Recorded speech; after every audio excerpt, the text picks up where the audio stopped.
Hey everyone, welcome back to the channel, and we are talking all about animation Cels, Dougas and Gengas today. I've been a fan of animation my whole life, and to learn that you could actually collect animation pieces that create the shows that we all know and love so much just blew my mind. So I've been collecting those kind of items for almost a year now, and I'm still learning so much, and it's just really fascinating. I've become quite passionate about this topic, so I thought you guys might like to learn more about it as well. Because there is a bit to cover here, this probably will be a bit of a longer video, so please relax, enjoy, grab some snacks or something, and let's dive in. So the first question you might have is, how is animation done? Animators will first draw multiple sketches to eventually achieve a final clean version of a frame, and these sketches are called Dougas and Gengas. Once a final clean version of a frame is complete, that then gets transferred to a celluloid, or cel for short, and they will do this by either a inking technique by hand or some kind of Xeroxing process where they use a machine to photocopy the sketch onto the celluloid. Once the outline of the sketch has been transferred to a cel, then it's handed back to the animators to paint the cel by hand. The cel or cels are then paired with a matching background to complete the image. A special camera is used to take a photo of that cel, and someone will keep switching out each cel individually so that it creates this sequence of motion. Each cel will show a different incremental movement, so once you achieve a coherent sequence of movement, then presto, that is how old school animation was done. That's just a very quick snapshot on how the actual animation of movement part of it is done, but if you want a more comprehensive guide on the whole process, including storyboards and layouts and all of that stuff, specifically with Dragon Ball, I highly recommend watching the video from Forgotten Relics. I will put a link to it in the description below. Really fascinating stuff. What exactly is a cel? A celluloid, or cel for short, is a synthetic flexible plastic sheet that was actually invented in the late 1800s. Their composition is mainly made up of camphor and nitrocellulose. If you're wondering why nitrocellulose is familiar, it's because it's essentially smokeless gunpowder. I know, crazy, right? Celluloids were the first type of plastic that were actually used for animation, but with the revolution of digital animation in the late 90s, early 2000s, eventually hand-drawn animation was completely phased out. What exactly is a Douga, a Genga, and what's the difference? Genga sheets are key scenes drawn by senior animators, and they're often used for reference and model sheets for other animators to create Dougas. Douga is the Japanese word for movie or video, and essentially Dougas are created after the Genga stage because Dougas are kind of the redraws of Genga sheets, and they're used as the in-between shots of animation sequences. Between the Genga and the Douga stage, there can be multiple corrections that happen in between, because sometimes animators may not always get the proportions of the Genga right. You can usually tell which sheets are the correction sheets because they're almost always on yellow paper, not white paper. Once a final clean version of the Douga is complete, that is the version that they will use to transfer to a plastic celluloid and then later hand paint and photograph for the animation. So the final Douga will be the exact same shot that you'll see in the animation. If I want to buy Cels, Dougas and Gengas, how exactly do I store them? Well, as you can imagine with the chemical composition of Cels, they are highly flammable, and they're very acidic and very unstable in a high heat environment. The key is to keep them away from heat, humidity, and sunlight. However, no matter how well you take care of it, they do naturally degrade over time just because of the materials that they're made out of. There's nothing that can really stop this completely. All you can do is do certain things to slow down the decomposition process as much as possible. Due to the chemical makeup of celluloids, they are always releasing hazardous gases and toxins through a process called hydrolysis, which is a fancy way of saying it's slowly forming vinegar. Hence why you probably have heard of something called vinegar syndrome. Vinegar syndrome is essentially when the decomposition process has kind of reached a later stage, and it's a sign that the cell is breaking down. So you can tell that vinegar syndrome is happening when you can actually smell an acidic vinegar type smell from the cell. And also if you see things like waves and cracks and warps in the plastic, that's also a sign that vinegar syndrome is happening and the decomposition process is starting to really accelerate. If you find this is happening to one of your cells, you need to quarantine that bad boy immediately. You need to isolate that cell in its own separate room that is dark, cool, and dry. Let it air out for a few days or maybe even a week, and keep it as far away from your other cells as possible, because vinegar syndrome can also be passed to other cells if they're all kept together in the same place. Having said that though, the reality is that unfortunately, once vinegar syndrome has started, there's pretty much nothing you can do to reverse it. You can still try to slow down the decomposition process, but at the same time, if there's wrinkles in the cell, they'll never be flat again. And if you keep the cell around, there is that risk of cross-contamination with your other cells. If you catch the vinegar syndrome early on enough, you might be able to save it if you air it out enough. Don't quote me on that though, because I'm not 100% sure on that, honestly. You can also choose to pay for a professional restoration treatment, but at the end of the day, cells are delicate, they are volatile because of their composition makeup, and they honestly were not meant to last forever. Their sole purpose was to be a quick and efficient, cheap way to create one single frame in an animation, and once it served its purpose, it's thrown out. They were never designed to be collectible relics that last a really long time. So the best that we can do is just make sure we put in some tender loving care to make sure that they last as long as possible. So on that note, some things that you can do to help preserve the life of your cell include wearing gloves when you handle your pieces. Now, you can either do cotton gloves or you can do nitrile gloves like these, but either way, try not to use your hands, and if you do, make sure your hands are clean and only touch the very edge of the cell. You do not want to touch any part of the cell that has paint on it. I've already said this before, but I will say it again. Store your pieces in a cool, dark, dry place with no humidity and no direct sunlight. A lot of collectors, including myself, will recommend the Itoya art portfolio, and these are great. They come in different sizes, they're very accessible. You can get them from Amazon or most art stores, and the best part is they are archival safe and 100% acid free, and they have certain materials in here that are also made in Europe, which is great because European standards are so much better than most of the world. So if you have something that's made in Europe, you can guarantee that it is exceptional quality. The key thing to remember as well is you never put a cell in the portfolio directly with nothing else around it. You actually do have to store it in a particular way because, again, of the gases and just the acidic nature of the materials. So this is what my storage looks like, and again, this tends to be a common way for other collectors to store their cells as well. So what I've done is the cell is in a archival safe, acid-free polypropylene bag. You can get Life magazine bags, I believe they're called. This one isn't that specific type, it's a bit bigger, but it's a similar material. Then we have a acid-free backing board, and the bag has a big old slit and cut in it.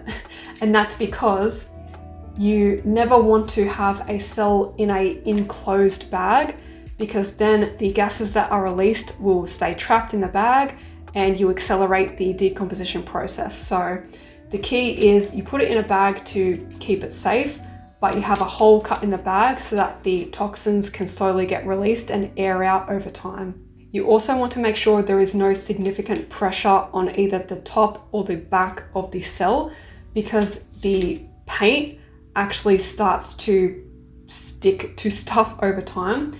So you may find this to be very common, including with my cell is that the matching Douga is actually stuck to the back, like that is not coming off. So I don't have to worry too much about the back of the cell, but the front I have to be mindful of. But again, these by Toy Art portfolios are great because the front cover doesn't sit too heavy on the top. It actually has a bit of a like curve to it, so it's not pressing on top of the cell. And in this sleeve that I keep it in, there is a piece of micro chamber or tissue paper, which again is archival, safe and acid free. Again, you can get this from most art stores or Amazon. And the reason for this being in here is because this absorbs the gases and toxins that are released from the cell. So yeah, it just helps absorb it so that it doesn't stay absorbed in the bag or it doesn't affect the cell too much. So as you can expect, over time, you do have to change the bag and the tissue paper maybe once every 6 months or even once a year, just because you don't want those gases to stay trapped in those materials for too long and affect the cell. As you can imagine, Dougas and Gengas are just paper, so you do not have to worry about doing all of those additional steps. So you can just throw in your Dougas and Gengas straight into the portfolio like this. However, I personally have chosen to still have them in an archival safe bag just for that extra layer of protection and because I just like to take care of my things. So yeah, that's a pretty easy storage solution for Gengas and Dougas. Other things include avoiding water exposure, obviously, and letting your cells breathe every now and again. So that just means taking it out of the portfolio and leaving it in a dark room for maybe 24 hours. And you can do this again once every 6 months or even a year, just to again get those gases out and keep the preservation for as long as possible. You also never want to roll up your cell or flex it in any way. You want to keep that bad boy flat. So now you may be thinking, well, I've seen other people frame them, so can't I frame my cells? Well, this is always an interesting topic of discussion with collectors, but technically, yes, you can frame your cell, but it would have to be a specially made frame where there is nothing touching the front or the back of the cell. However, you would have to find someone who specializes in those kind of frames, which I would imagine would be very expensive, and at the same time, it's still likely going to damage the cell in some way because they are so delicate. Not to mention, you would have to also try to remember to take the cell out at least once a year to air it out. You wouldn't be able to keep it in that frame for a long period of time because the gases, as we discussed, is still being released no matter what you do. And you do not want the gases to stay trapped in such a confined space like a frame and damage your cell entirely. Museum or UV protected glass also still won't really help too much because the cell is still being exposed to some light and some heat as well. Interesting thing about Dragon Ball cells in particular is that Toei Animation, along with a few other major Japanese animation studios, did take shortcuts with trying to create cells that were as cheap and effective as possible, including their kind of Xeroxing process.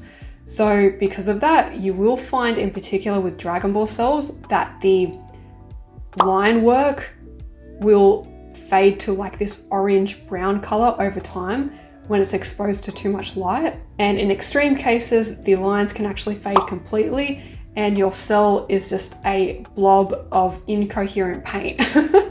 I personally do not recommend framing. However, at the end of the day, it is your cell. You do whatever you want with it, but just understand that if you do choose to frame it, you will be doing so at your own risk. If you want an alternative though, you could always get a higher quality photocopied scan of your cell and frame that instead. And then that way you can still appreciate a copy of the cel. You can leave it in the frame. You don't have to think about any damage or airing it out or anything like that. It can just stay on the wall forever and your original can be safe and sound in storage. I know it won't be the same because it's not the original, but it is a good compromise if you just want to have it for aesthetic purposes only. So yeah, that's just another alternative for you guys if you're interested. The good news though is if you collect Dougas and Gengas, because they are just paper, they can be framed with absolutely no issues at all. I would just say that if you do choose to frame them, I would opt for museum quality or UV protected glass just to help preserve the line work and prevent too much fading. And also keeping them in a room where they won't be exposed to direct sunlight. How do I tell if a cel is fake? There are actually subtle differences between different animation studios that have key signs to look out for when you're trying to tell if it's a fake or not. But some of the main signs to look out for are the following. Does the cel have signs of aging or production use, like faded lines or tape residue? If it does, that's usually a good sign. Otherwise, if it looks too freshly painted and too perfect, then I would definitely question that. You have to remember that these cels are from 20, 30 plus years ago, and if they were genuine pieces that we use in the production of the animation, then there will be imperfect signs that it was used and that it's old. There's also other production markers you can look out for, like the peg bar holes that are in the top, the number and letter that are usually in the corner, and whether there are also imperfections like paint stains or ink blots, stuff like that. However, I will say that some people who create fakes are catching on to these things, so they are starting to do them for their fake cels. So again, just be cautious. Does the cel match the price? Now again, sometimes fakes can have a price that just seems way too good to be true for the scene that they're depicting, but then other times they can also go on the opposite end where they're charging an enormous amount of money for something that just isn't quite right. Usually a high price tag is tied to either an iconic scene or a whole iconic episode. So that's something to keep in mind, but again, a high price tag doesn't always mean authentic. This one's a bit tricky, so you really just have to use your own discernment and assess whether the cel in question truly matches the price tag. You can also do a bit of Googling and see if there is a history of the piece being sold on places like eBay or heritage auctions or other Japanese auction websites, just to see if there's a bit of a history with the piece, or if it's just come out of the blue and it just seems like it's a deal that's too good to be true. Duplicate listings. Now this is something that I have seen so many times. You can often find a piece that will have the same ad over and over again, either just on one website like eBay or even across multiple auction websites, but they'll use the same ad and the same picture, and it is really hard to determine which one is real, if any. So if you see duplicate listings for the same cel over and over again, I would just stay away from it completely. If a cel is sold with its matching Douga, that also is a good sign, because generally when people are making fakes, they're just really focusing on doing like a one and done cel, as opposed to going through that extra effort and having that extra skill to create a matching drawing that matches with the cel perfectly. So if the cel comes with its matching Douga, that usually is a good sign. But again, a lot of people sell the Dougas and the cels separately. So again, just use your own discernment. Does the cel match the scene from the animation perfectly? This is probably one of my favorite ways to find out if a piece is real or not. So essentially what you want to do is you again have to put on your detective hat and go through the anime and try and find the exact scene that matches the cel. The line work, the colors, the pose, the shading, everything should match exactly how it is in the show. This can be tricky sometimes because a lot of sellers won't include the episode name or number in their description, so it just is a matter for you to try and find it yourself. You may find that there are a few good fakes out there where they're just a cool shot of a main character, but that scene was never in the show. Otherwise, you can also reach out to a trusted collector or someone who has a business selling animation cells who has a lot more knowledge in that field, and then they can also help give you some advice and tips on things to look out for. Another thing that people tend to ask a lot is whether they come with a certificate of authenticity. Most of the time when you buy any animation production material, it will not come with a certificate of authenticity, and again, that's because the material that they used was never seen as or designed to be a collectible. It's purely just a kind of one and done quick thing to be used to make the episode, and that's its sole purpose. You may find that some bigger studios like Disney or Warner Brothers might include a certificate of authenticity with certain cells, but I've found that those are special kind of cells that are almost like art prints where they're signed by an artist and they are numbered and everything. They're not production used cells. So any that are used to actually create a production in animation usually will not come with a certificate of authenticity. Sometimes a business that does sell animation production material like Cels will include a certificate of authenticity, but it's more that they've created the certificate for themselves, for their business, just to kind of verify that as a business they have authenticated that this is a real production used material, and it's also to help keep the integrity of their business. But it usually will not be from the actual animation studio itself. Also keep in mind that shows like Dragon Ball roughly take about 4,000 cells to create one 20-minute episode. So the studio will not have time or resources to create 4,000 certificates of authenticity to match every single cell that they used. So with all of that being said, my last words to you would be try to buy from reputable collectors and sellers and auction sites with reliable history. At the end of the day, if you do choose to collect Cels or Dougas or Gengas, you do just have to accept that risk that there are fakes out there, and just do your checks as best as possible, and also reach out to people who are also very knowledgeable in that field, like collectors or people who sell those items, and yeah, just do the best you can. If animation cells are out of your price range, or you just feel so overwhelmed by all of the TLC that's involved in taking care of them, and I don't blame you, I would suggest you could look into collecting Dougas and Gengas because they are a bit easier to manage and they're just paper, so they usually can be scored for a decent price, but some of them can end up being quite expensive as well. Otherwise, if that's not an option for you or you just aren't interested, you can always look into art books for animes and shows and movies that you like, and they usually will show really cool behind the scenes stuff that go into the production. You may find that there are some books that won't even release in English, but they're in Japanese and they cover all different types of anime. So this one, for example, this is a really awesome Akira archive book that I picked up a while ago, and yeah, it depicts some really cool stuff. It has the Dougas, the Gengas, some of the Cels as well.